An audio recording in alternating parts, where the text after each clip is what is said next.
Welcome to the AFC North Roundtable, a weekly live show featuring top-tier insight and analysis on all things AFC North from the best creators in the division, including Baltimore Ravens creator Sam, Pittsburgh Steelers creator Mark, Cleveland Browns creator Chef Zay, and Cincinnati Bengals creator Zim.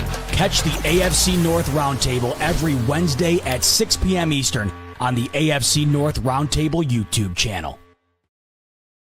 What is up, AFC North football fans, and welcome into another edition of the AFC North Roundtable. Week 9 is in the books. The Steelers and the Ravens getting massive W's in the Week 9 this past weekend. Cincinnati, an insane game that almost was an insane win that turned into an insane loss. The Cleveland Browns coming off the bye. We'll talk about all of that on tonight's episode. We will also look towards Week 10, already moving into the second half of the season.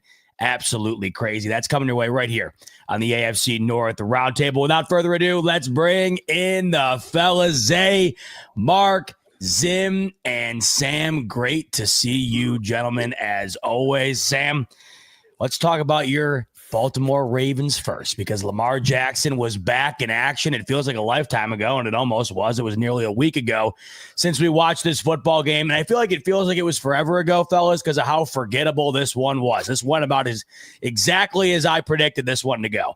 Baltimore 28, Miami 6. This was a beatdown of epic proportions. The Dolphins really never felt like they were in the football game. It really felt like it could have been worse than this. I feel like it's hard to be worse than 28-6. It felt like it really could have been. Lamar Jackson back in action, looked phenomenal while being back in action. 18-23, 204, 4 touchdowns. Derrick Henry just south 120 yards in this game. So Baltimore 3-5, back within the mix here with Lamar back as we knew they would be. Will they continue to keep it rolling? They look good on Thursday night. Zay, I'll start with you. What did you make of Baltimore? And is this kind of going to be what we see moving forward here from Lamar Jackson and the Ravens? This felt like the varsity, 3-time state varsity tune-up game versus the middle school 8th graders. The Dolphins really look goofy out there. I don't know. They got a whole nother thing going over there, but this was just a tune-up game for Lamar Jackson. It's how ironic that him and Mark Andrews connect as many times as they did. And if I'm the Dolphins, I'm wondering, if I'm a Dolphins fan, I'm wondering, why didn't we attack the run game more with Achane in the beginning of the game? Mm-hmm. It seemed as if Achane was having his way every time he touched the ball, and they just continued to not go to him. So I'm hoping that, someone else can give them a little bit more fits, but this was nothing more than a tune-up game. It's an interesting point you bring up about Achane, by the way. The Bills obviously play the Dolphins twice a year. I've always felt the same. Achane does incredibly well against Buffalo, and for whatever reason, they just bail on him. And this seems to be a routine with Miami where they just seem like they might have something going, and then they all of a sudden don't, run into a brick wall. The brick wall on Thursday night was the Baltimore Ravens. I mean, they got rolled in this one. So, Mark, what'd you make of Thursday night football here? Baltimore getting to 3-5 here and trying to get cruising towards the playoffs, hopefully, for Baltimore. What did I make of Thursday night football, eh? That's a good question. I'm going to give something back to Sam when he normally gives to me. Oh, boy. They haven't played anyone yet. Who are the Dolphins? Everyone's saying now Lamar Jackson is back, but you're playing the Dolphins. They should have fired Mike McDaniels. They fired the GM. It's a good win. You get your touchdowns. You get this kind of stuff. You're one back, win towards the division. But I'm going to say it's the Dolphins. You haven't played anyone yet. I know they're still favorite to win the division, which is freaking wild to me. Came out slinging, ran the rock like they should. Lamar Jackson does feel like he's back, finding targets, but it's the Dolphins, man. They are a really, really bad team, and they should have beat them. They did. Mark's feeling himself right now. I can tell, and he deserves it, by the way. We'll talk about his Steelers in just a little bit. Zim, talk to me about these Ravens, the number one Ravens hater on the planet. Got to talk about a 28-6 victory for Baltimore. What'd you make of that one, Zim, on Thursday night? Man, it feels like it was a year ago, bro. I know. It feels so long ago. So the Dolphins, I thought early on, like bad teams do, had some opportunities. They blew their opportunities. Credit the Ravens for taking advantage of those. I'm a kind of piggyback off of Mark to a certain extent. I'm not going to say they haven't played anybody, But I will say, because if you look at the very end, there's a lot of different things that are coming up that I think will test them. They are 100% healthy, so we got to make sure we're very clear on that, because they will bring that up at all times. They have a perfect injury bill. I actually tape it on my wall before every week, and so their injury history is crystal clear, perfect. So we got to take that excuse out. I know they're a little disappointed about the trade deadline, clearing up all that cap space. Shout out to Adafe Owe. Shout out to you doing your thing. Clearing out the space and not really doing much. But I will say that the Draymond move, I think, is a phenomenal move. Mm-hmm. So one thing about me, I am a Ravens hater, but I'm also a realist too. That is a phenomenal move. I think that's a piece that will pay dividends for them 100%.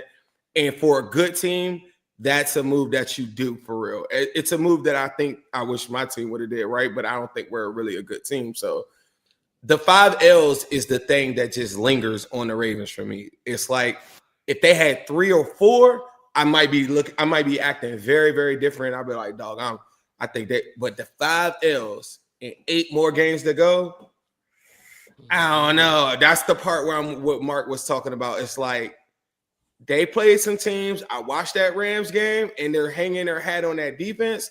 That Devontae Adams drop touchdown, the pick up the ball, go down the other end, they blow the whistle there, the muff punt, all those plays still stick out to me, and I'm like, a good team not going to give you that. So let's see how it goes. I think we'll talk about their matchup coming up, but that's a very good win for him. Lamar looked great in that win. I also want to see him start to run too, 100%. 5 L's, and it's really not the easiest schedule remaining for Baltimore. You still have 5 divisional games. Now, you can look at that and say, Cincy has been struggling and Cleveland's been struggling, but you have to throw the records out in the AFC North. So you can't look at it like that. You do have the Jets, so enjoy that W, Sam. But this upcoming weekend, we'll talk about it later on in the show, that could be a kind of telltale maybe as to where Baltimore is going, because we just saw the Minnesota Vikings shock Detroit this past weekend on the road. But let's talk about what we saw last Thursday from your Ravens, Sam. It was great to see Lamar back. He was actually back this time, and he rolled 19-23. By the way, the quarterbacks this past weekend in the NFL in terms of efficiency, like overall completion percentage, just insane. The amount of quarterbacks that were just nailing every throw. Lamar right within that, and then 4 touchdowns on just 19 completions. So, Sam, it felt like if they wanted to in this one, Lamar didn't run really at all. Like, they really could have ran things up. So were you impressed with what you saw from Baltimore on Thursday night? I was very impressed, especially from Lamar Jackson coming back. Hasn't played, didn't really get a chance to practice really the week prior. The practices leading up to that game, because it was a Thursday game and they had walkthroughs on Monday and Wednesday. But I know a lot of Ravens fans don't like it when I agree with the guys on the panel, but I think each of you guys made an excellent point. Zay, you're right. Achane had a chance to really take over the game. The Ravens, up until that Draymond Jones trade that we had, didn't really have somebody that could really set the edge plenty. Nani Madubuike, I know we don't like talking about injuries, but he's been out, so the Ravens have really struggled stopping the run in the middle of that defense. So they had a chance to really set the tone in this game. The dysfunction over there in Miami really cost them dearly. I'm not sure they would have won, but I think Achane would have given them a better chance to win. Mark made a great point, too. We haven't played anybody. We're going to really hang our hat on the fact that the remaining guys on the schedule up until that Patriots game are people that we technically should win. I know there's a lot of divisional matchups over there, but yeah, we're kind of in a situation where the Steelers were last year, but in reverse. We really want to pick up these wins that we should win. That may not mean much when it comes to the postseason, but we're just trying to get there at this point with those 5 losses. And Zim made another great point about this Ravens team. We really going to find out what this team's about in that Vikings game against a team that, loves to blitz, loves to have a heavy box set, so we're going to really have struggles running the football. It's going to be up to Lamar Jackson, and against teams like the Lions and the Chiefs had a good time against this offense when they did stuff like that. So going to be very interesting to see what this Ravens team is about moving forward. It's not a gimme, these games coming up, but I like what I saw from the Ravens. It looked good. Lamar Jackson looks like one of the best quarterbacks in the league, as he always does. Will that be enough moving forward? I don't know. Trade deadline, a lot of Ravens fans are upset. I wouldn't really say that much, because we are 3-5, and you want the Ravens to mortgage their future on the team that may not actually see the postseason. So I think all in all, I'm impressed by the team, by the win. Looking forward to some more wins moving forward. There was a noticeable lack of running for Lamar in this game. I think you could have anticipated that, right? Only 5 carries, 14 yards. Sam, in your estimation, is that because this game didn't really warrant the need for running? Was it because he is still banged up? And regardless of how you answer moving forward here, do you think we will see Lamar obviously utilize his legs in a way, of course, that he's done better than anybody else really in league history? I think he's taking it easy a little bit. I mean, again, the interior of our offensive line is garbage. Angie Voorhees and Daniel Falele, you guys heard me talk about this over and over again, are terrible. I think I saw a comment saying that Lamar's literally the best against the blitz. He is really good against the blitz, but when he only has 2 seconds in the pocket, no quarterback's good against the blitz. So that's really the issue here. It's all about the offensive line, not Lamar Jackson. So, yeah, I think he's going to get his running going a little bit. I think he was a little hesitant with that hamstring injury. It's his first time ever having a hamstring injury in his career, so it's a little hesitant. But I think as he moves forward, he'll get a little bit more going with the run game, and it'll be up to Lamar regardless. This is going to be Lamar's show for the remainder of the season. He's going to have to catapult this team to wherever they go in the postseason, if they get there. There's one rule I like to follow on this show, and that is if Mike Tomlin is a home dog, then usually we like to take the Pittsburgh Steelers. Now, we look at the Green Bay game 2 weeks ago. And Rodgers' former team coming to town. It's prime time. They're home dogs. This is a prime Mike Tomlin spot to win. Plus, Aaron Rodgers' former team, they're going to win this game. They're up 17-6. Whoa, what just happened? They lose by 10. So maybe we're thinking, oh, we're a little down on Pittsburgh after this, but they find themselves in a similar spot. They go into this past weekend. They're playing the team with the best record in the NFL, in the Indianapolis Colts. They come to town. Tomlin and the Steelers, once again, a home dog.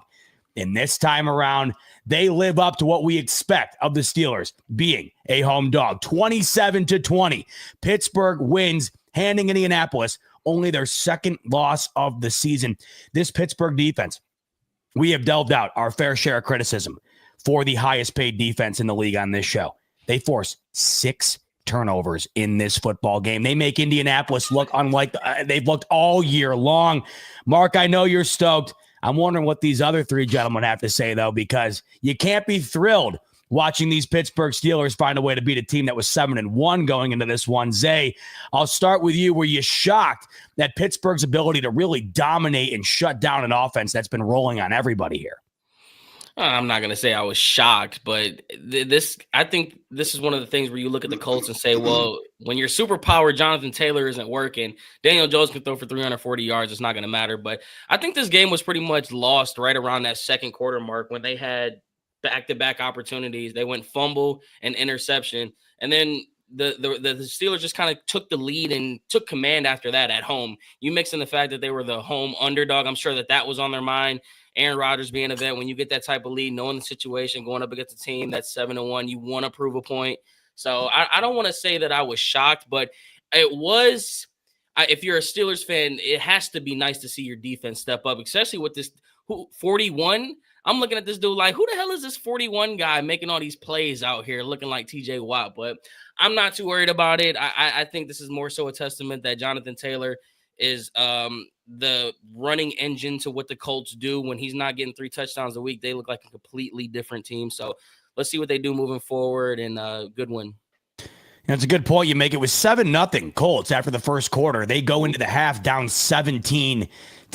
In the beginning of the game, it kind of felt like Indianapolis was playing with their food a little bit, but that wasn't the case. And Pittsburgh just wound up kind of dominating from there on out. Daniel Jones, who's been playing great, 31 of 50 in this game. 50 pass attempts for Daniel Jones, 3 interceptions. But the key here, Jonathan Taylor, who's been running away with the Offensive Player of the Year award here, 14 carries for 45 yards. Sam, what'd you make of Pittsburgh's ability to stifle Indianapolis in this game?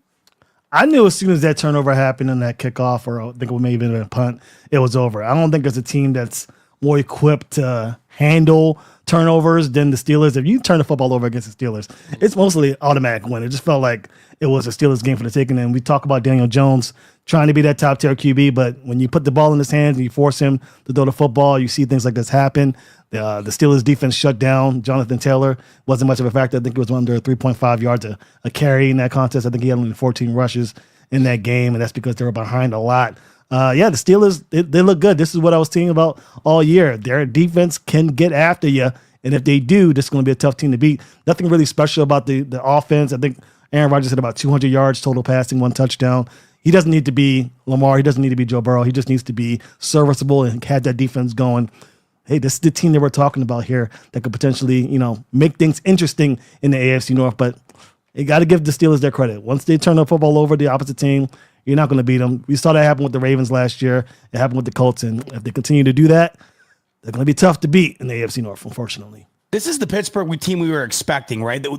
Pittsburgh fans were hoping that Aaron Rodgers could come in and just stabilize the offense. Pittsburgh's going to take 27 points any given game, so long as their defense plays the way you would expect the highest paid defense in the league to play. You got that on Sunday. And then with Aaron Rodgers and scoring 27 points, this offense, for the most part, has elevated under Aaron Rodgers. They've been waiting for the defense to catch up, and we saw that against the Colts. So, Zim, what did you make of that? And do you think that Pittsburgh's D can kind of build on this from here and potentially start to become a big threat here in the AFC? No. No. Love it. No. The Steelers will put you in a position where Tomlin is old school. He's going to try to take away what you want to do best, right? Go ask the Ravens how those Steelers and Ravens matchups go, right? Yeah. It's the reason why they get muddy, and it's always like it's like a weird game, and you walk out of it like, how did they even win, right? And I looked at this game, because like I said, like Steelers is like I don't know, that's like for the 70s and shit. Nobody really watches them.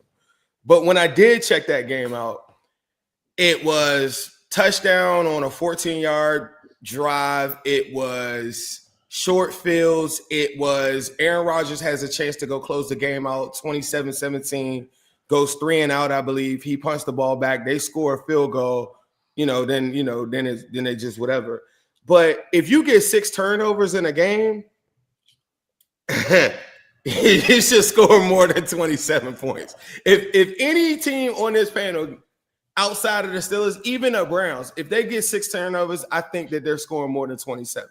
That's just, we'll never know because that's a crazy number. So you got to give them credit, I guess, for getting the turnovers. But that's the strength of their team is that, right? The muddiness and taking away things in the run game that you want to do. Like, cool. What about them receivers? Both of the wide receivers had over 120 yards. They haven't solved that. They go to the trade deadline, and for a team that's in first place, they didn't change anything except signing a practice squad MVS or something like that.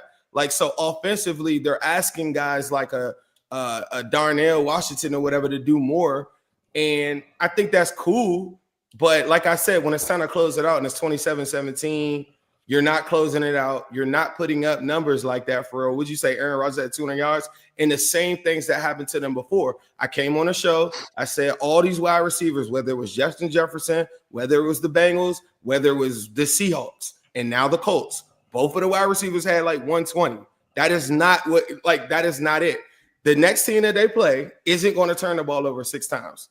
And if they do, or somebody does, or it goes the opposite way, I don't think that's sustainable at all. Like, you can't hang your hat on, I won a game by 7 points and we got 6 turnovers. That's not dominant defense. Dominant defense is, that shouldn't even be a game. Game's over. I think it's a fair point because Pittsburgh had 225 total yards of offense in this game, 38 rushing yards. If it weren't for that 6 turnovers, maybe things go differently. But hey, Mark, 6 turnovers or 6 turnovers, a win is a win.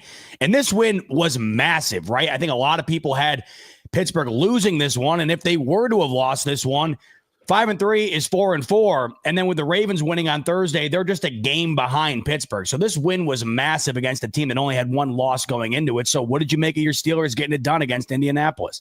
I think Zim's so salty.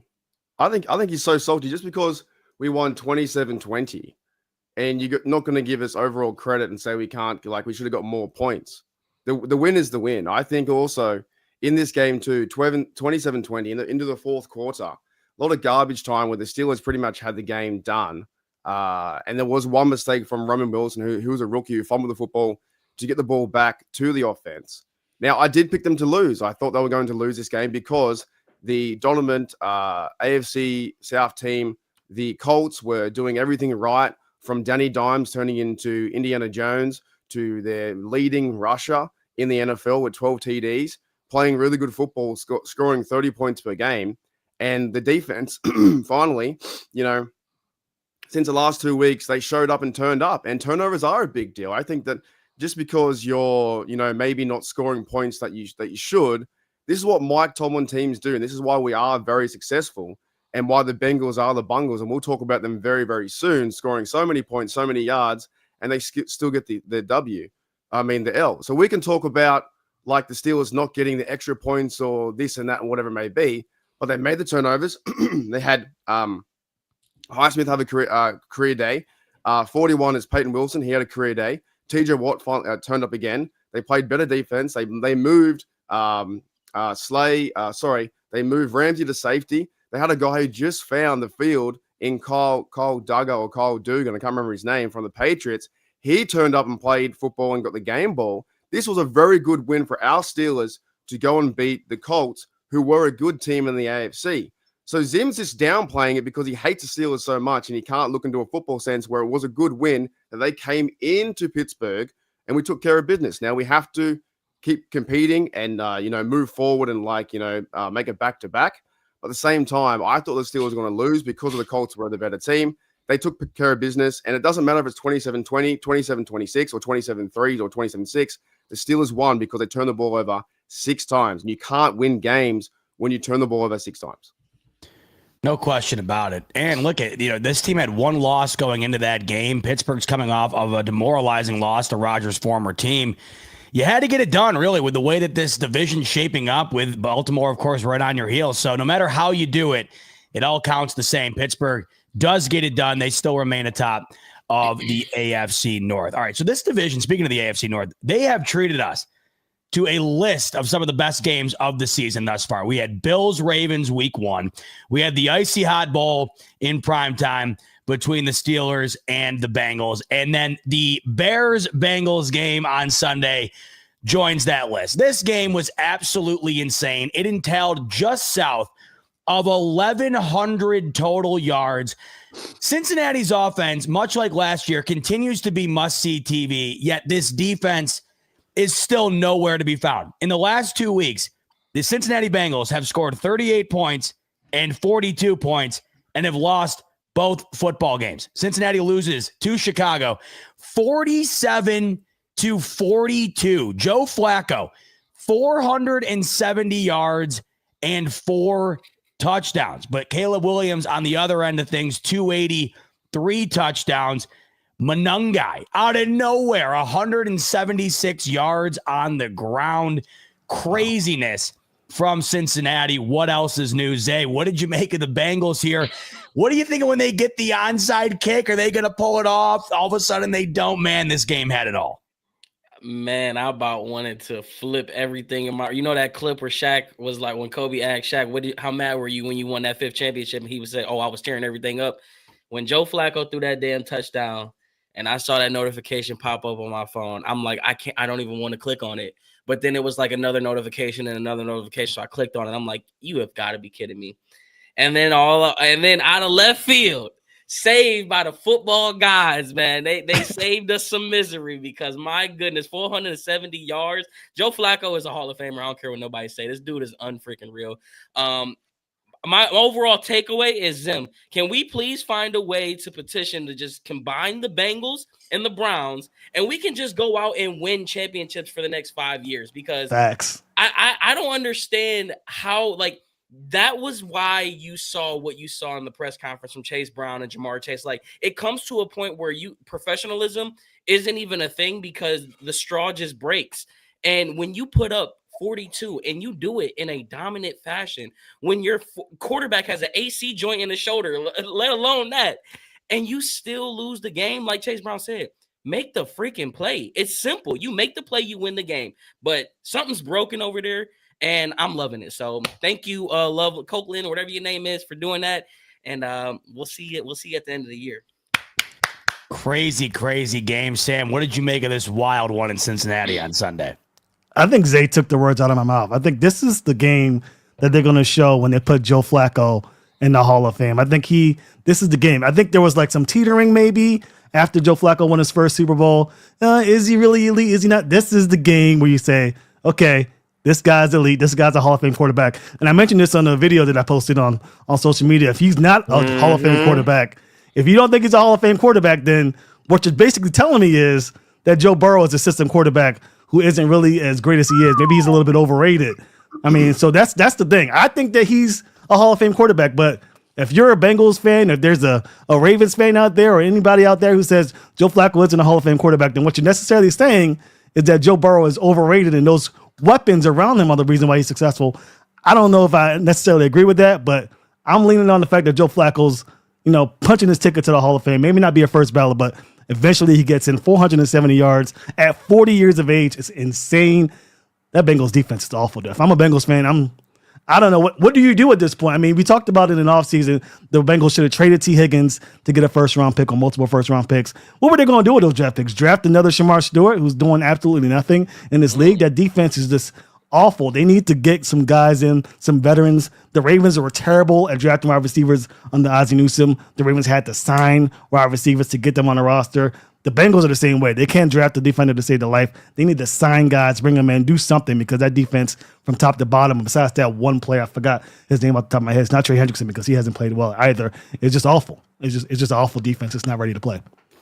Defense surely was not ready to play in this one. The offense surely was. Mark, what else is new in Cincinnati? They've been clicking. It's just unfortunate that the other side of the ball can't follow suit. What did you make of Cincinnati losing to Chicago on Sunday afternoon? They've been shit for ages. But why are we giving Joe Flacco credit when we should be tearing apart the Bengals? They scored 42 points and still could not win the game. That's absolutely embarrassing. That is a terrible, terrible team. Zim talks about the receivers all the time, the yards, this and that, Joe Flacco, this and whatever it is. The offense is doing, whatever it can. Offense need to score 50 points a game just to have a chance. They had the last minute play from Williams to Loveland, went down the field. Four defenders around him. No chance for a tackle. The game was over. If you're scoring 42 points, you should be winning that game. I do want to bring up one stat, though, but this stat is fucking awesome. This stat is probably the best that I've ever heard in my life. The Bengals are the first team to score 38 points back-to-back plus on their offense games and lose both since 1966 Giants. Fellas, where were you guys in 1966? I wasn't around. The Bengals are a fucking failure of an organization. Zim went on a big, massive rant last week. I had to stop him saying the Steelers are frauds. These are frauds. If you're looking at it right now, the Bengals are the most fraudulent team in the NFL. No Joe Burrow, no win. They amped up Joe Flacco like you both guys just did then with Zay and Sam saying Joe Flacco's going to the Hall of Fame in a fucking losing game. They lost 47-42. We should be ripping them to shreds. The Bengals are a shithouse team. They're hanging on by a little bit of a thread, and they cannot stop a fucking nosebleed. They absolutely suck. Well. That's crazy. Still the frauds. They're frauds. Well. 42. They suck. Well. Interesting. You got a lot to say about the Bengals now that you show up. I fucking hate the Bengals. Very interesting. I gave you my reason very interesting. Very interesting now. Very interesting now. Wi-Fi. Yeah, you had your time. Don't use the excuse. Very interesting that the Bengals couldn't stop a nosebleed this past Sunday, but they punched the shit out of you and gave you a nosebleed 2 weeks ago. So like if that how come when he talked, I didn't say anything. You're mad that I'm responding. What the fuck did you think I was going to do? Just sit here and listen? 1 minute to say, you thought I wasn't going to come back and say anything? Like, what? Do you not know who I am now, Marcus? I don't give a shit who you are. Don't you make me turn up in here. Don't you make me turn up in here. Turn up whatever you want. I don't give a fuck. You said to me, you had your time, sir. That's what you said. You said to me, still the frauds, and your team is scoring 42 points. Take the fucking L. Take the L. Don't talk about this guy. I didn't even start talking about stats. Right. I didn't start talking about stats. So I just want the record to show that Mark went on his tangent, no interruptions at all. He said all that bullshit about the Bengals. Well, shut your mouth. You had all this shit to say about the Bengals just now, but you didn't have it to say when I beat your ass 2 weeks ago. So when a bloke comes here across the waters, and you come start talking that shit to me now that you want to show up now, it doesn't hit the same. I have an excuse why I wasn't there. Because when you were gone, that's the week that I beat you. Now you're coming back and talking about I can't stop a nosebleed and all this other shit, but I did, and your team didn't. You're giving up stats. You're giving up stats about 38 points. I didn't need 38 to beat your ass. How about that? Crazy. How about that? So you're mad, and then you're mad, and then you're mad that they talked about Flacco. And then you're talking about suggestive shit that I didn't even say. You said, oh, yeah, he's about to start talking about you. I didn't even say it because you cut me off, bloke. Listen to me.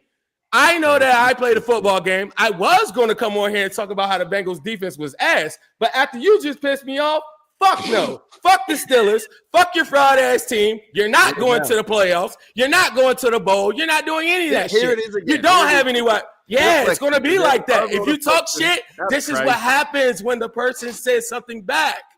If you talk shit, I don't care if you say something back. You won't let me finish. You let me start. I was went all the way, and I ain't stop you. But I was away. But let everybody know on this show. Let the record know. When I went to go talk, Mark cut off all of my sentences, and now I've used up all my time. Thank you very much. That's wild, dude. That's so wild. That's so childish. When I was away, I had a reason why. I had no. You should have respected me and let me talk, and then you could have got what you wanted. You could have got the Bengals or shit, but you cut me off. Well, have you say that? Hurry up, talk about your team. Hurry up. Too late. That's so childish, man. I really very childish. You know what's even childish? You know what's even more childish? When someone doesn't show up and then they come back and act like it didn't happen. And then you weren't talking no shit last week, but then now you're talking shit when you were nowhere to be found when your team lost. 42, they lost by 42. Well, next time, I'm gonna tell you about me. I'm old school. If you weren't talking shit to me before, don't talk shit to me afterwards. You should have showed up and you should have been there. Now I'm not going to entertain none of this malarkey. Your team is shit. Nobody watches them. I like that didn't change. You are a fraud. You are a fraud. You have the highest paid. You have the highest paid defense in the NFL, and you bums still gave up those points that you gave up. You still gave up almost 400 yards to Daniel Jones, and Joe Flacco will put 500 on your head again. You're still a fraud. We won, right? Yeah, but then we win. A Bengals fan. Yeah, we win. When the Bengals beat you, didn't I win? 59 years, you've never won a Super Bowl ever. You've never done anything, right? Okay, so now we're gonna go back in history. Well, you won't let me finish. I acknowledge that. I acknowledge that we didn't win a Super Bowl. I acknowledge that we didn't win a Super Bowl. What does that have to do about what you were just talking about, though? No, but what I'm saying is the reason why I cannot fucking contend. This is a joke. This show's a joke. Give me 1 second to respond. The reason why I wasn't here for the Bengals week for you to tear me apart is I had no freaking Wi-Fi. You've already said that. We've already heard that. We already heard that. Don't bring it up again then. There's no point. I will bring it up every fucking show for the rest of your life. I will bring it up every week. Man. Now that I know that you feel that way, I will bring it up every week. What, did I hate the Bengals and they're a shit team? Look at them. Yeah, cry about it. So listen. This is how this works. You talk shit to me, I talk shit back. Don't cry about it. All right? Then we're good. What do you mean? I'm trying to tell you right now your team is bad. And you can't take the L. I don't mind that. Yeah. I don't mind that. You know how I know there's nothing to really go on about. You said that you didn't want to hear me talk about stats and all this other shit. You were angry that he brought up Flacco. You could have got what you wanted. I gave you the time that you wanted on your mic, right? Then you talk and I let you go. Then it was my time to talk and you cut me off. That's not a respect thing, right? So that's cool. And I don't mind that either. But at the end of the day, see how you still trying to cut it off? See that? So this is what I'm saying. Is if you're going to talk conversation about football. But see what I'm saying? But see, every time I talk, you cut me off. So this is the thing. If you're going to talk shit, see what I'm saying? You're mad. I'm not. And the thing is, you're mad. You went back. You're so mad. You went back on your grandma's, mama's, nana's couch to tell me about Super Bowls that I don't give a fuck about. That's how mad you are. You just were talking about a current game. Currently, your team is shit. Currently, your team isn't going to a bowl. Currently, this ain't the 70s. Currently, I still don't give a fuck. That's crazy. Yeah, it's real crazy. I'm a Bengal. Yeah, it's exactly right. You're I'm a fucking Bengal. I'm real fucking crazy. It shows it, mate. Definitely. Yeah. Shows it. For sure. Michael Jordan once said, quote, "That's a sign of a good man. If he can talk shit when it's even score or talk shit when you're behind score. When you're ahead, it's easy to talk." Zim, it feels like that's kind of what you're trying to lay down here right now. Is that what you're kind of trying to say to Mark right here? Well, Mark said something to me, so I was forced to respond. If anyone asked me about the game. What are you talking about? That's the whole So show. what- Just to respond. You're angry, Mark. Calm down. All I'm saying is Z-Bot just asked me another question. I'm trying to answer it, Marcus. So Z-Bot, all I was going to say. Little me, mate. Just talk football. Don't bring drama into it. You're angry. You're angry. I'm not. You're not talking football. You're just talking mad. all the other drama on the outside. So then, if you will shut up, then I can say what I got to say. Talk football. Let's talk. It's very simple. It's very simple. All I'm trying to do is talk. Z-Bot asked me a question. Nobody interrupted you. That's all I'm saying. Z-Bot asked me about the Bengals. The Bengals do have the worst defense in all of NFL. The Bengals are an awful team right now. The Bengals did have offensive success, but Bengals fans don't care about that right now because they're not winning. I think that if some things would have changed or whatever at the end of the game, I think that those things would have worked in our favor. They didn't. These are signs of a bad team. Most of the Bengals fans that I know are like, bro, we should bail on the whole season. You got 6 L's.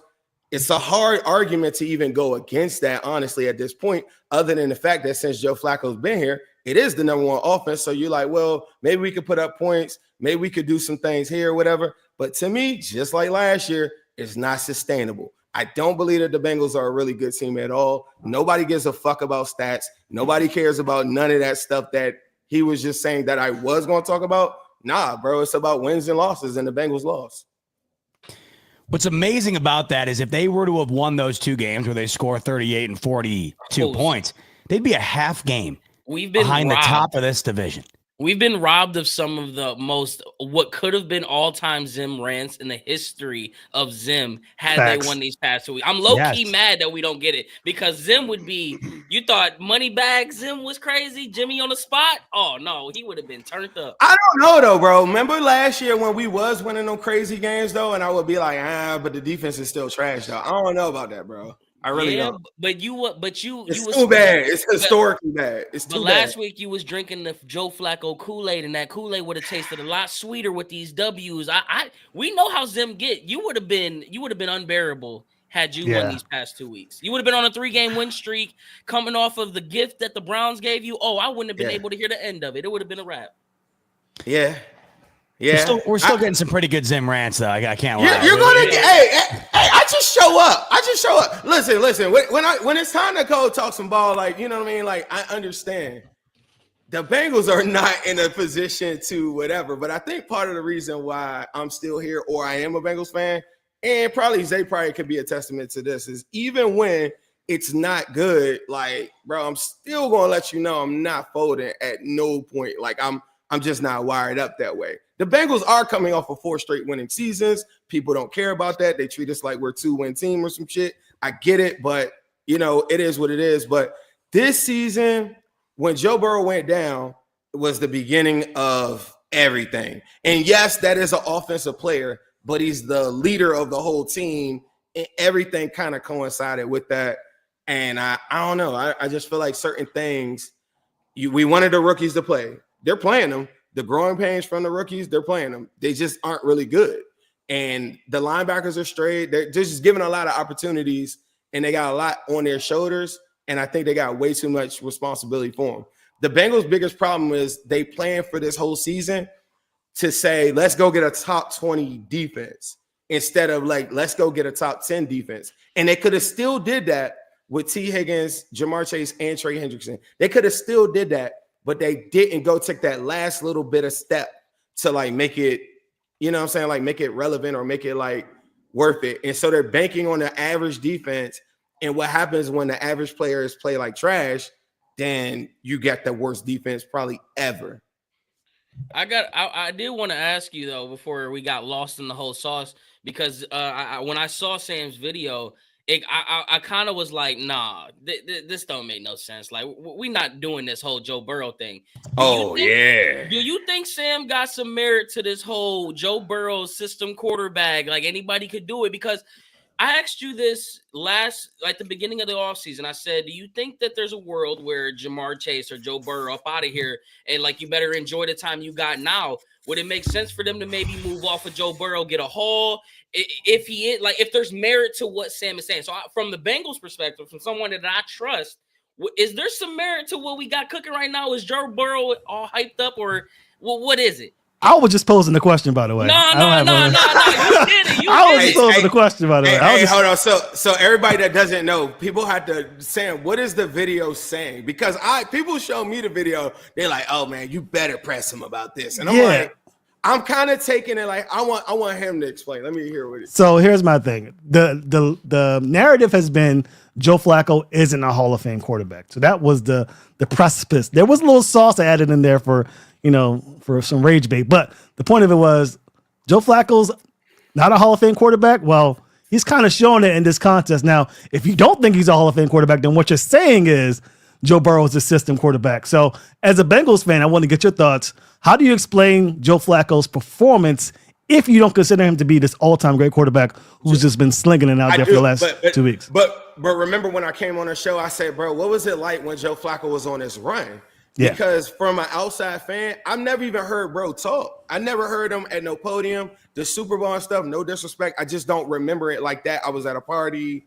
I was young. You know what I'm saying? Like, I don't really remember all these things. So, like, the whole storyline about it, like, I don't know. But now seeing him take interviews, do all that stuff, like, at the podium, I'm like, damn, this dude is kind of different. And then the way that Jamar Chase be talking about him, he be like, bro, like, even when he's mad, he like, yeah, like, I mean, come on, bro. It's like Joe Flacco. Like, he talks about him like, yeah, like, bro, he's locked in super, like, crazy. So, in my mind, I think I don't know if I'm gonna say he's a Hall of Fame quarterback unless you put the numbers next to who, like, I mean, I guess Troy Aikman would be somebody that you could say easily. I think he's better than, right? That Joe Flacco's better than him, but Aikman with the Super Bowls and stuff like that, it complicates things for me. But I will say this: I think that I will go on record of saying that Joe Flacco 1,000% is the most underrated quarterback probably in the history of football. If people were going to talk about Kurt Warner, like coming from a grocery store and doing all that stuff, they got to talk about Joe Flacco just was like randomly, like just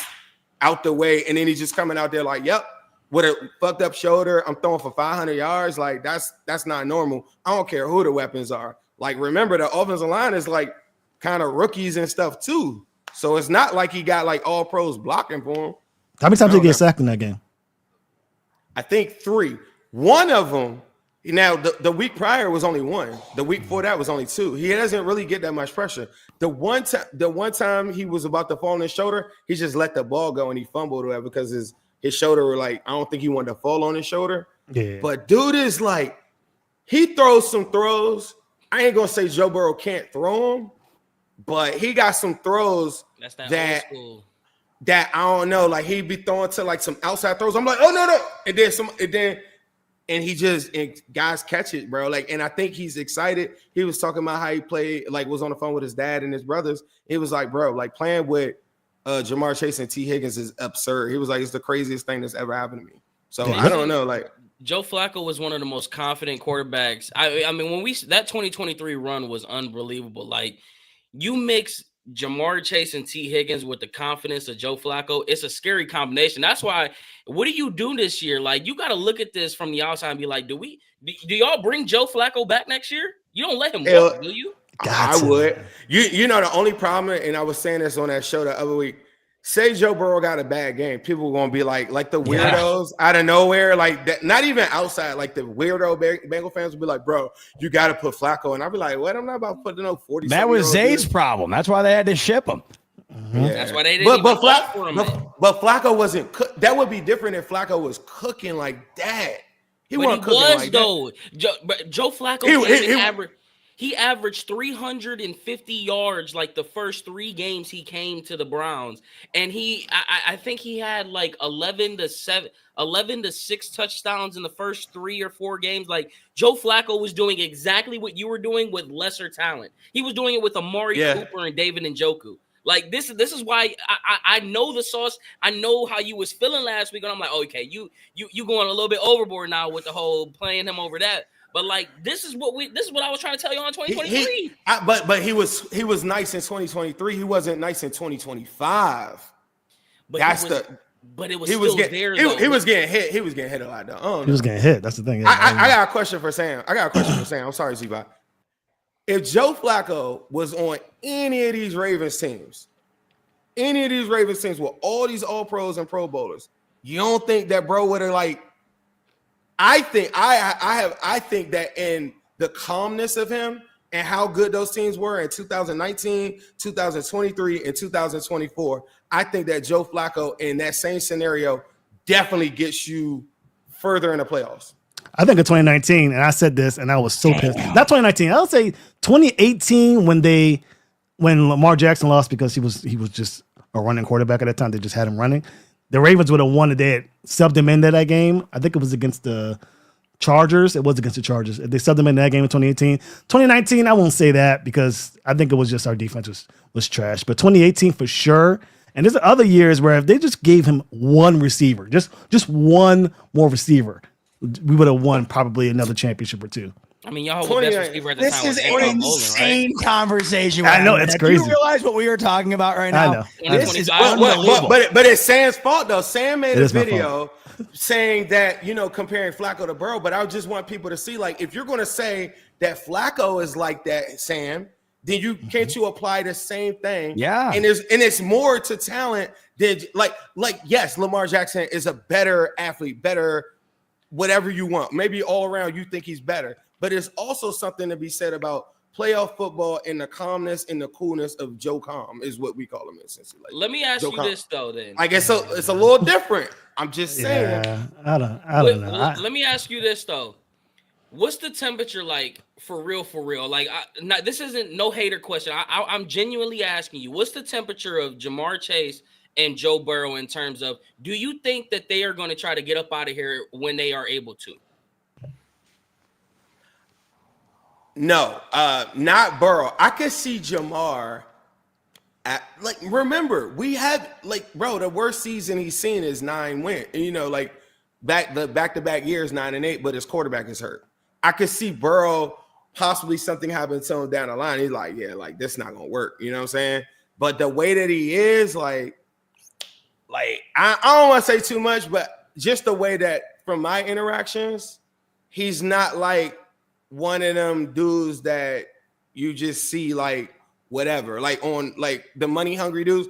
Yes, he gonna want his bread, all that stuff like that. But he's not his family won't let him, they're not gonna let him just go like that. He's not that type of person. He's an old school kind of football player, but except he's with the flashiness and the money of currently right now.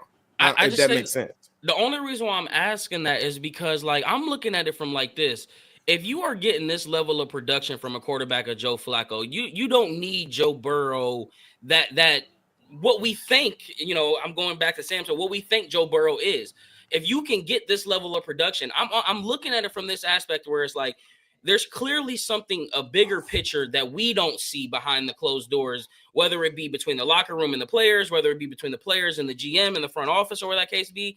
Can you imagine the type of haul that you would get for Joe Burrow that would not only can give you an opportunity to compete now, knowing that you need this level of quarterback play from them with the weapons that you have on offense, that would then put you in the position to go get some defensive players to then set you up for the future and stockpile tremendously and then get the best use of your T. Higgins and Jamar Chase. Because let's be honest, you put too much money into that position to not, you've seen you can get level of production with a 40-year-old. You telling me, imagine if you had a cheaper Sam Darnold or a cheaper somebody that could, you know what I'm saying? So that's what I'm just wondering. Sam Donalds don't grow on trees. That's a unique story. That's a unique story. You're right. But here's my point. You're seeing more now that quarterbacks are getting more opportunities when they think that the trash isn't what it is. You can go out here now and find a quarterback who was thrown away and have an opportunity to resurrect it more than we've ever seen. And if you're telling me that Joe Flacco can come in off the couch, 40-year-olds with an AC joint throw for 470 with these weapons, shit. But you're kind of contradicting yourself because you're saying on one hand, when the weapons want to go, if the weapons are going to stay. Now, mind you, this is a Joe Burrow master plan. Even Trey Hendrickson not getting traded yesterday, that's a Joe Burrow move. This is Joe Burrow's project. This ain't no whatever. We don't even have a real GM. So, you know what I'm saying? This is a Joe Burrow project. So anything that Joe wants, Joe is going to get. And the reason why you could never, ever do that, and I said that Joe Burrow is untradeable, just like I think the Bengals organization would treat Jamar like he's untradeable or whatever, is because picks and all these different things, there's too many unknowns. They're lottery tickets. And you might go your whole entire existence and never even see a Joe Burrow. Like, whether you feel like he's a bum because he got hurt or whatever, I know what he looked like when he's healthy. And to get that, like, for us, like, nah. All I'm saying is, and the way that he manages, like, the people, like, if Justin Herbert would have came to the Bengals, he would have failed. Burrow to the Bengals is just, you have to be there to understand it. all I'm saying is, just a year ago, Zim was hyping up Jake Browning, saying that Jake Browning was winning games, and now is doing it with Joe. I'm just saying, it seems as if the quarterback position would be a little bit easier to fill if you're the Bengals right now than all these other positions, because it don't look like quarterback is the problem. Y'all got the weapons to do it. I don't know if you could overcome the revolt of the fan base either. I really don't know if you can. Oh, yeah, that's true. That's the big thing. I mean, that would be, I actually really can't even wrap my mind around it, to be 100% honest with you. Like, I don't even know.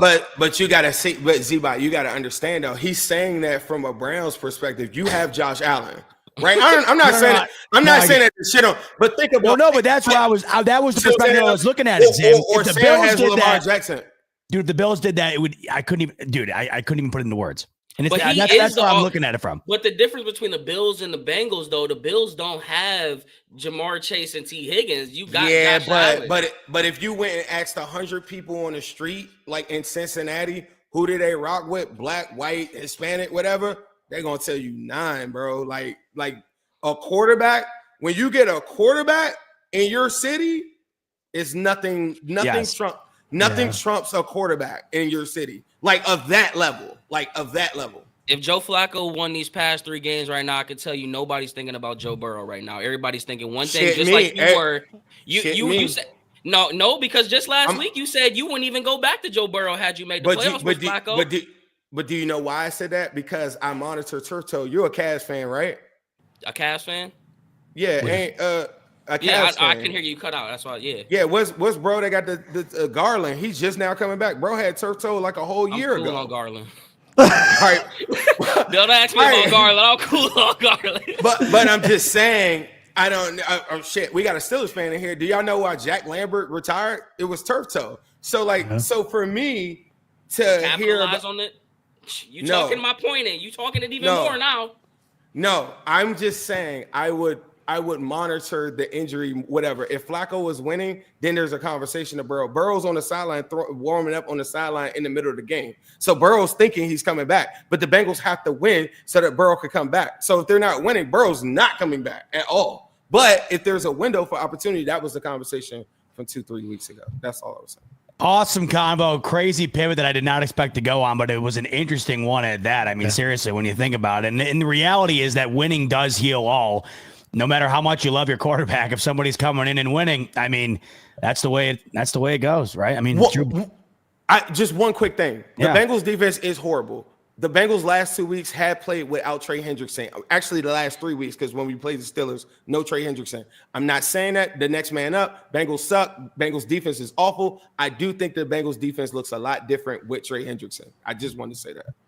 We'll pivot from week 9 to previewing week 10 in just a moment. Before we get to that, let's give a shout out to my friends over at RotoWire who got you covered in a variety of different ways. But it's days like yesterday where you want to make sure that you have your RotoWire subscription, because those are the moments where you can take full advantages. I'm trying to pull them up here. Where are we here? There we go. There's my friends over at RotoWire. So the trade deadline obviously was yesterday. What I love about RotoWire, you're on Twitter, you're looking for information, and you're just hoping it pops up on your algorithm, right? You're looking for it to show up so you can get the latest, but you don't have to worry about it showing up in the algorithm because RotoWire has that all in one place. You just go to the home screen, you go over here to NFL Top News, and it's going to have every single thing going on in the league in real time, updated right on the platform. You click on more news here. It'll give you every single breaking news story, every single transaction made in the league in real time right on RotoWire. That's just one of the many awesome features from fantasy to betting. RotoWire has you covered. Link in the description below.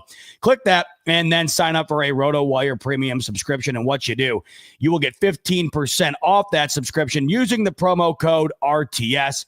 Check out RotoWire, link in the description below. And while you're down there, check out our friends over at Swivel.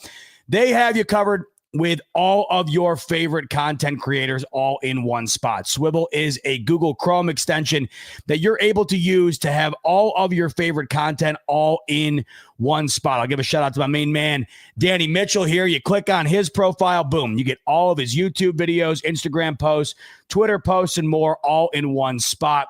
Super awesome platform, and it is free. Links in the description below. Click that, and you can get your roundtable information on there, and then all of your other favorite content creation as well. We'll also give a shout out to our good friends over at Sleeper. I've already built a Thursday night slip for us. I know we all can't wait for this barn burner of a matchup between the Raiders and the Broncos on Thursday Night Football.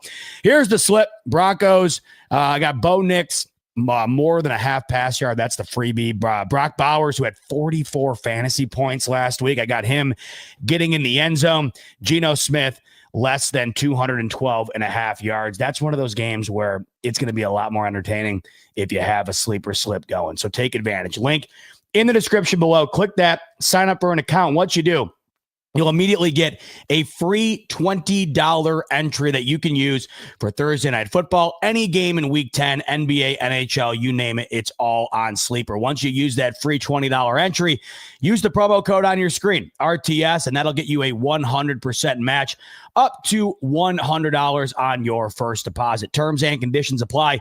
See Sleeper terms of use for details. Currently available in over 25 states. Check out Sleeper via the link in the description below. All right, we pivot from Week 9 to Week 10, officially now into the second half of the season, which is crazy. It feels like just yesterday we were kicking the season off. Now we're kicking off the back half of the season. And we'll start with 1 p.m. where the Ravens kick things off against the Minnesota Vikings. This is, I don't even want to say sneaky. It just flat out is a really intriguing, good matchup. You got J.J. McCarthy coming off that injury last week. They're going to Detroit, and you're thinking, man, off this injury, McCarthy hasn't played in over a month and a half here. Detroit, they're humming.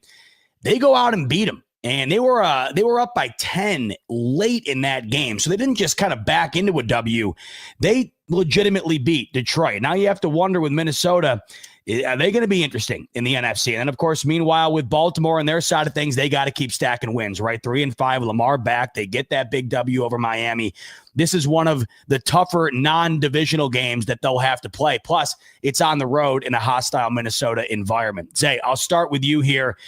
Baltimore, Lamar's back, and if they're going to want to make this push towards winning the division, they're going to have to win games like these. Do they win this game against Minnesota on Sunday? You know, I'm curious to see how possessed J.J. McCarthy actually is. That clip after when he got the game ball,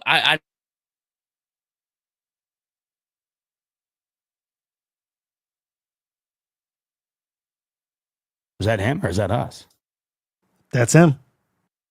Man, my man literally just went freeze frame on us. Chef Zay hitting the freeze frame. I got a feeling he was going to be maybe predicting JJ McCarthy going off. There he is. Oh, there he is. Are we back? We're back. We're back. All right. We were waiting for that tangent on JJ. Well, damn. I guess JJ ain't it. So Ravens win. I guess. Like, put it like that. I don't know. Easy enough. No, I just think that this is a big game for JJ McCarthy. I was saying that that clip at the end of the game where he was getting the game ball, like I want to see how possessed JJ McCarthy actually is. This is a perfect test for him.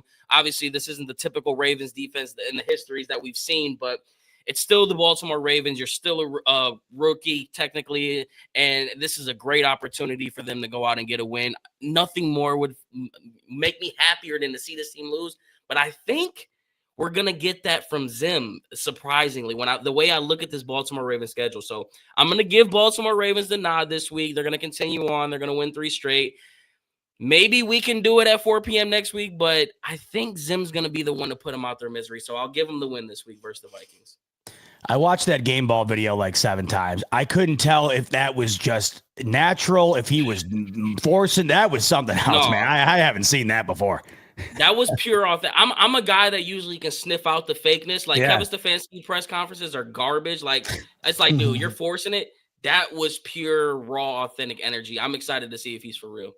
Well, if that was raw and authentic, and I have no reason to believe that it wasn't, Mark, J.J. McCarthy apparently has that dog in him, but is that dog enough to get it done against Lamar and company on Sunday?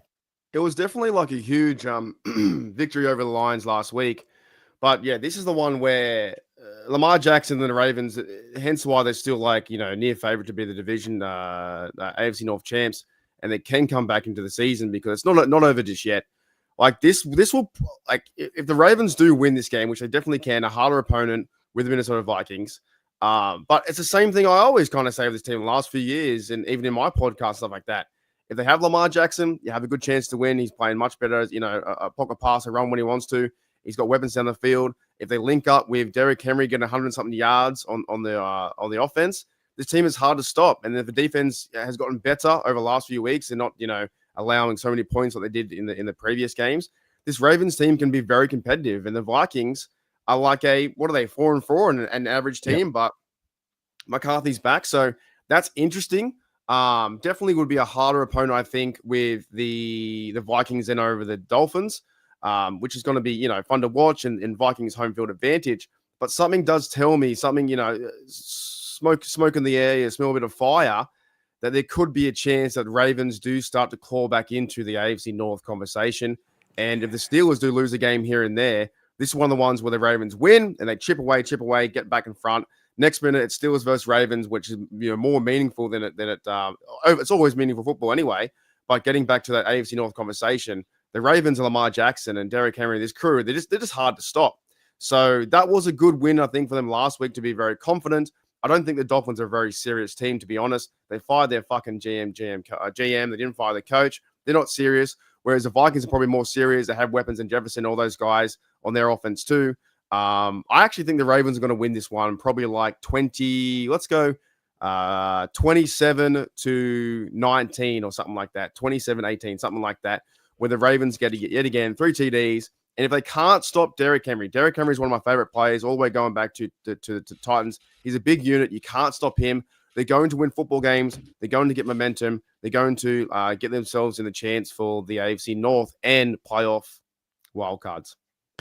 Now, you mentioned Miami. They did fire their GM shortly after losing to the Ravens. They did not fire Mike McDaniel. The Bills play the Dolphins this upcoming week. Mike McDaniel was asked about the 7 straight losses to Buffalo. He says, quote, "They've beaten us because they've scored more points than us and done the right football things longer than we have in those games that we lost."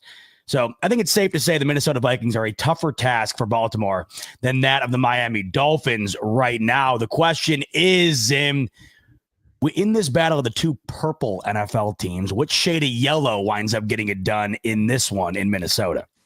The battle of the purple people. I do believe a lot of what some of my counterparts have said on the show, as far as like the Ravens. I think on paper everything's set up for them to do it. I really do. I do think that they can win this one. I will say this though. The Vikings defense in the scheme is very different than what anybody else is doing in the NFL. Like the way they disguise their blitzes is very different in their interior. I was paying attention. Salmon earlier in the show was talking about how their interior is weak. That is not a weakness of the Vikings defensive interior. Mm-hmm. There's a guy, Jalen Redmond. I want everybody to remember. He's one of the better interior pass rushers in the NFL, but he's not a household name. You also have Javon Hargrave next to that, and you still got Jonathan Allen there too. In the back end, they got Isaiah Rodgers and guys like that are not household names, but these are ballers. Another name, Greener, the linebacker. Dang, I'm kind of talking myself into it. The linebacker, Greener, I think he's the prototypical linebacker that I think you will want on a mobile quarterback, like in space. He's very decisive, and he does not hesitate on anything to go in to pick up those spots. So I think that will be a issue. And I do think that this game is probably a lot lower scoring than what people think. I'm going to go, Jay kind of, I'm going to go Vikings in this, bro. I'm going to go Vikings in this. Man. I think 24-21. The thing that does bother me is J.J. McCarthy. I don't know, bro. I don't know about that. The secondary for the Vikings, No, I'm staying with it. 24-21. That's all I got. Let's go. Color me shocked. Zim finding a way to pick the Vikings in this one. Sam, can the Ravens can they catch some fire here, man? They looked real good against Miami, but I think we can all agree the Vikings are a tougher foe. This is one that they got to have, and if they can stay on the heels of Pittsburgh, things get really interesting. Do they beat Minnesota on Sunday? That Vikings defense has me scared. I'm not going to lie. The Vikings defense is formidable, especially that front seven. This is going to come down to coaching. It's going to come down to coaching. If the Ravens enter this game and try and play them the way they try to play the Lions and the Chiefs with that guard of Daniel Falele and Andrew Voorhees, they're not giving Derrick Henry any running lane. You saw what the Vikings did against the Lions, who have, in my opinion, a better run game than the Ravens with Jahmyr Gibbs and David Montgomery. They shut them down. None of them eclipsed 4 yards of carry in that contest. Could be tough for the Ravens. Now, how do you combat what the Vikings have to offer? Do what you did in the second half against the Dolphins. Spread your offense out. Trust your receivers to get open in that short and intermediate passing game. Do not allow yourself to fall in love with the deep pass. Beat them intermediate. Beat them short. Run the football. Give the Vikings a little less to deal with because, again, I mentioned it. They blitz more than any team in the league. They run the heavy box more than anyone in the league, meaning they keep 7 or 8 guys in the box at all times, 48% of the time, I believe, somewhere around that range. So they love to keep guys in the box. If you're playing, that jumbo set that the Ravens like to run with Isaiah Likely, Mark Andrews, Pat Ricard, and just trying to run it against them, you're going to lose that battle 5 times out of 10, which is too much, in my opinion. You want to be able to dominate at all times. So if the Ravens coaching staff understands that, comes into this game the way they did in the second half against the Dolphins, I think the Ravens win. I don't trust J.J. McCarthy against this defense. I think we made an excellent point about Draymond Jones, bringing him in from Tennessee. They have a guy that can finally set the edge. They've been asking Mike Green and Calvin Noy to set the edge. They're not edge setters. They're guys that want to rush the passer on third down. You can alleviate some of that pressure on them and have him be the dirty guy that Tavius Robinson was before he got injured. I think the Ravens win this one, but again, do I trust the coaching staff of John Harbaugh? No, not anymore. I don't trust the coaching, but I think they do have enough to get the job done because, of course, that got him right. Superman, he's there at all times, ready to get it done. So give me the Ravens to win 27-16. Ooh, baby, I cannot wait for this one. We have what could easily be the game of the year in the NFL. It's the Cleveland Browns taking on the New York Jets Sunday afternoon in East Rutherford. Cleveland coming off the bye at 2-6. The Jets coming off of a fire sale at the trade deadline, moving off of Sauce Gardner, Quinnen Williams, acquiring multiple first-round picks. The Jets clearly in tank mode. Cleveland coming in with a defense that I'm having to guess is not going to allow these Jets to maybe get past the midfield line more than once. I mean, that really is what we could possibly witness in this game. Low scoring, I'm sure, but who ends up winning it in this potential game of the year matchup? Mark, who do you got here, Browns or Jets on Sunday afternoon? I think you'd have to, in this one, look, the Jets scored a lot of points last week against the Bengals. That kind of helps them. But they obviously did do a bit of a fire sale, getting rid of their guys, getting ready for, their future, whatever it may be, first picks. And I thought that was crazy. The Colts gave them 2 for that. But this one to me is obviously they're probably going to start Gabriel, the Browns, coming back from the bye. And funnily enough, too, the Browns are still in the mix as well. If they can win a few games, they can be a part of the AFC North conversation to win this. But to be short and sweet, man, I honestly this. I have no idea. This is a toss-up game. Let's go Browns with maybe the better defense, better running game with the Browns. Maybe they win 21-17 or something like that. They get it done. You may think I was joking when I said this could be the game of the year, folks. This could have massive, massive NFL draft implications for the upcoming draft in April. I mean, seriously, when you look at this could be insane. And Zay, look, you're saying that now, but we don't know. Maybe that one pick difference winds up being the future Hall of Famer for one of these organizations, and it better not be the New York Jets. Zim, looking at this one, Browns, Jets, who takes it and why? I'm not sure, bro. Okay, let's cut the bullshit. This one is crazy. No, I don't know, bro. What the Jets did to the Bengals, they will not do to the Browns, at all. But also, I don't know, bro. No Quentin Williams and stuff now. Like, I don't know. Maybe, like, bro, like, God, offensively can't do anything. Man, this is gonna be a nasty game, bro. I got y'all. I think this game is like 17 to like 10, and I'm gonna go Browns. I'm gonna go Browns. I'm rooting for. I got to root for the Jets in this one, unfortunately, Zay, which I think might be beneficial to you. I have no idea, but Sam, what are you making of this game, Cleveland, New York? Browns got this. This is definitely a Browns win. Browns fans would hate to win this game because I believe a loss to the Jets will 100% cost the head coach their job, which I'm sure a lot of Browns fans want. But I think the Browns win this one. I think it's just, no Quentin Williams, no shot. I mean, do I trust Justin Fields or who is the quarterback in this game? I don't even know. Is it Justin Fields or is it? They're waiting to reveal it for competitive advantage, much like the last time, Sam. Oh, brother. That's insane. I mean, Dylan Gabriel's the X factor here. Do I trust Dylan Gabriel to throw the ball more than 10 yards? No, but I think the Jets are the Jets right now, so I'll give it to the Browns. All right. Zay, where are you at on this one? Because I know, we mess around a little bit, but this could be, somewhat impactful. Do you want to win this game? Do you want the Kevin Stefanski, I know you've been all over wanting to get him gone. You lose to the 1-7 Jets. That could be what inevitably gets you what you want. So where are you at on this one? How are you viewing it? Hitting that freeze frame again. Oh, boy, freezing? Thinking. Perfect timing. I'm wondering. I thought he was joking. It's the perfect freeze frame because you got to wonder with that look, right? He's pondering it. Like, man, I'd like to see a win, but we back. We back. They're gonna put this game on Tubi. Okay, all right. Well, let's pump the brakes. And you guys all make great points because you asked me where I'm at with this. This is such a weird situation. It feels like the Dolphins game again. The only difference is the rain. There's no Mother Nature to affect. And for them to do the obvious, Kevin Stefanski gave up play calling. That was a big major bomb. Nobody saw that coming. I don't think it came out of left field. So we're gonna get to see a Tommy Rees offense. But this is just one of those games where it feels like Charlie Brown's setting up to kick up the field goal, and we're gonna whiff and freaking miss somehow.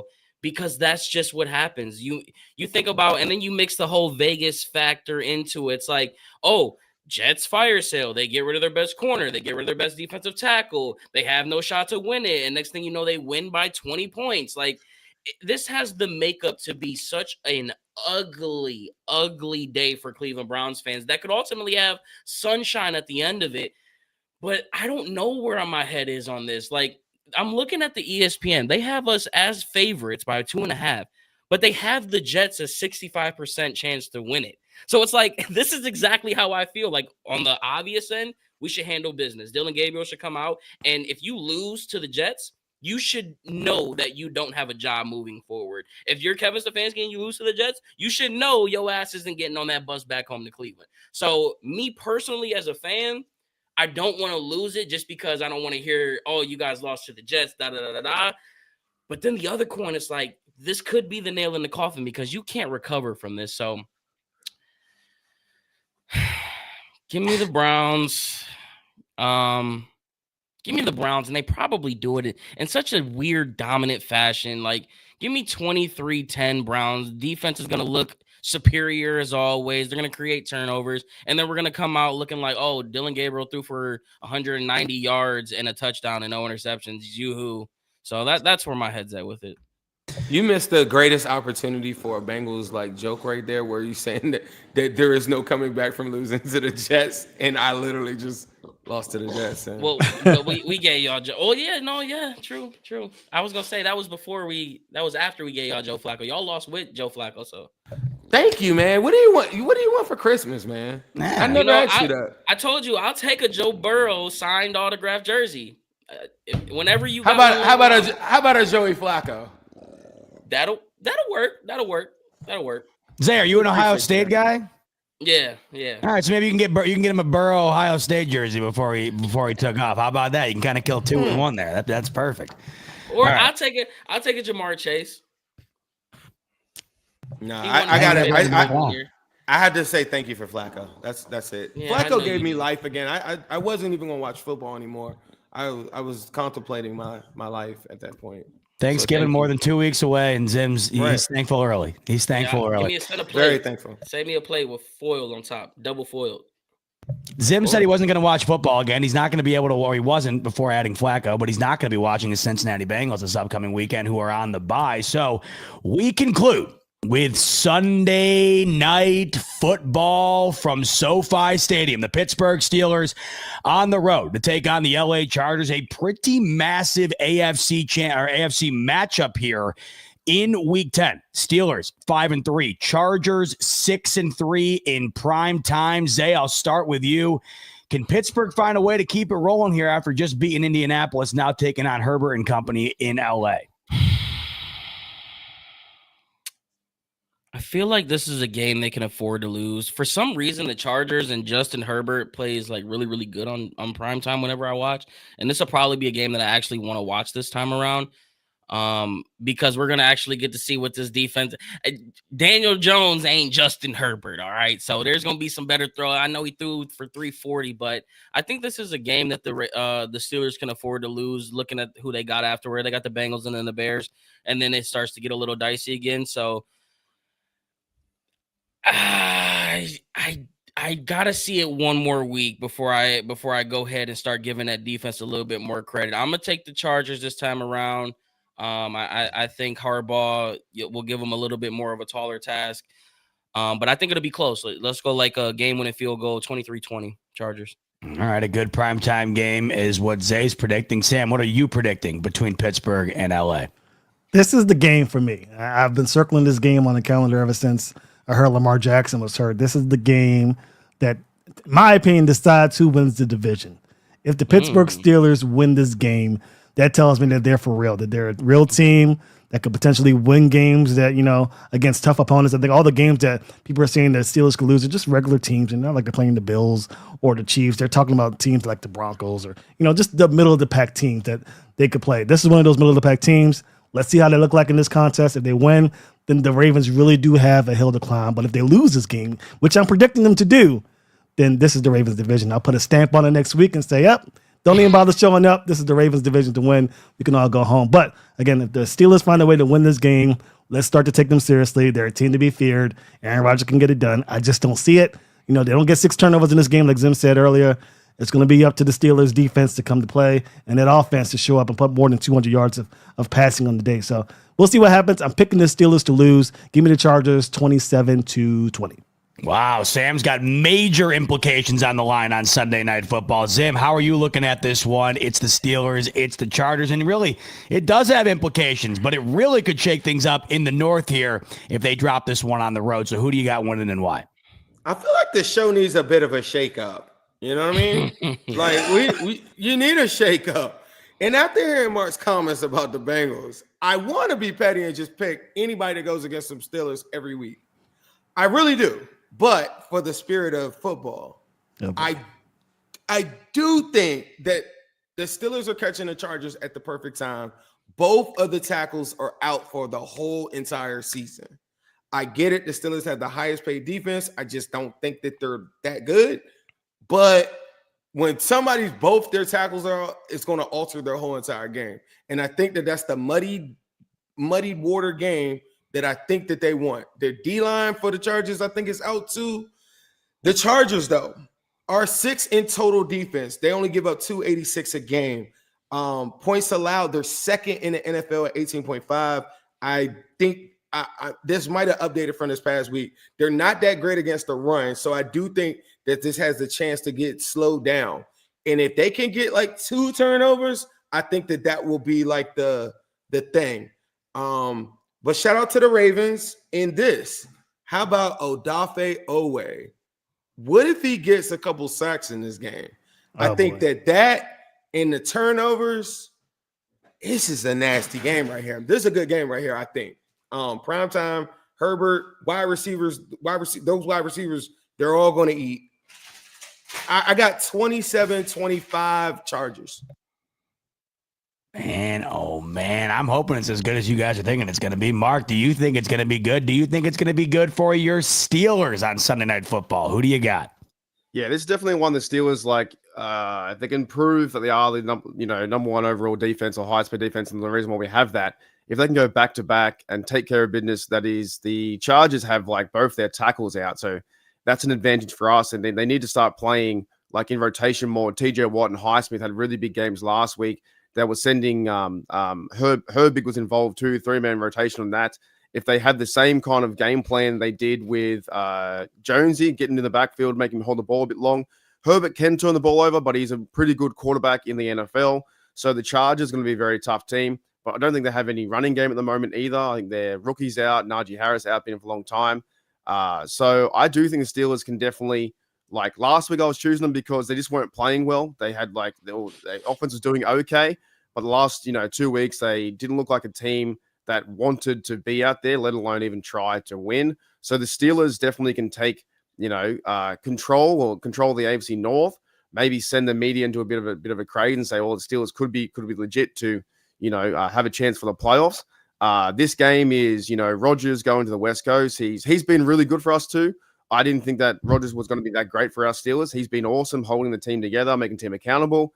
I've got the Steelers winning this one. Let's say 30-28, something like that. Chris Boswell field goal with like 1 minute to go, because the Chargers are a tough team. They're a tough team in their division too. They're fighting for all AFC West are like 6 wins or something like that. So, and Steelers going out west hasn't always been great in the past, but recently they've won it, I think, twice out of 3 times. So I've got the Steelers winning in a Chris Boswell field goal, 30-28. Well, there you have it. Week 9 recapped, Week 10 predicted. We can't wait to be back with you next week to talk about what goes down in Week 10. Same spot you're at right now. Same place, same time. The AFC North Roundtable, Wednesday at 6 p.m. Eastern. But for this episode, that's going to do it. For Zay, Mark, Zim, and Sam, I'm your host, Z-Bot. Thanks so much, as always, for tuning into the AFC North Roundtable, and we'll see you on the next one. Roundtable Sports Network is your one-stop shop for all things NFL, with daily live shows covering all 8 divisions in the league, hosted by the best content creators on the web, all on one network. Catch the AFC East live every Monday at 7 p.m. and on Wednesdays at 6 p.m. The AFC West Roundtable live Tuesdays at 6:30 p.m. The AFC North Roundtable live every Wednesday at 6 p.m. The AFC South Roundtable live Tuesdays at 7 p.m. The NFC East Roundtable live every Tuesday at 6 p.m. The NFC West Roundtable live at 9 p.m. on Tuesday nights. The NFC North Roundtable is at 6 p.m. on Wednesdays, and the NFC South Roundtable is live Tuesdays at 8 p.m. EST. And of course, fourth and forever, the flagship show of Roundtable Sports Network, covering all things NFL at 1 p.m. Eastern Standard Time on the Roundtable Sports YouTube channel. Real coverage, real fans.